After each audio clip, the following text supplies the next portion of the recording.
గోపీచంద్ మల్లిని గారు రీసెంట్‌గా జరిగినటువంటి సీనియర్ ఎన్టీఆర్ గారికి సంబంధించిన ఓ ఈవెంట్‌లో ఈ విధంగా అయితే చెప్పుకొచ్చారనమాట. బాలయ్య బాబు గారు అంటే ఎంత ఇష్టమో, బాలయ్య బాబు గారు తమపై చూయించే ప్రేమ ఎలా ఉంటుందో కూడా ఆ స్పీచ్‌లో అయితే తను చెప్పుకొచ్చారు. సో, అదేంటంటే ఏదైనా పండుగలు అలా ఉన్నప్పుడు మొదటి కాలొచ్చేది బాలయ్య బాబు గారి నుంచే.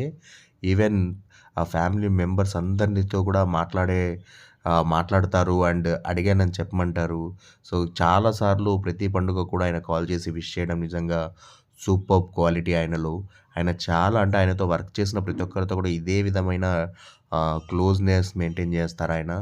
అండ్ అలాగే బాలయ్య బాబు గారితో 'నేను', 'అనిల్ రావిపూడి' గారు గతంలో 'వీరసింహారెడ్డి', 'భగవంత్ కేసరి' ఇలాంటి హిట్స్ అయితే ఇచ్చాము. మరోసారి నేను, బోయపాటి గారు, అనిల్ రావిపూడి గారు అందరూ కలిసి మరో రౌండ్ ఎసేస్తాం బాలయ్య బాబు గారితో ఖచ్చితంగా అంటూ ఈ విధంగా అయితే ఆ స్పీచ్‌లో చెప్పుకొచ్చారనమాట. అంటే ఇంకో సినిమాని బాలయ్య బాబు గారితో తను ప్లాన్ చేస్తున్నాననే విధంగా ఈ స్పీచ్‌లో కన్ఫర్మ్ చేశారు. సో, ఇది గైస్ ఇవాల్టి video and waiting for 'Gopichand Malineni', Balayya Babu గారి కాంబో అగైన్.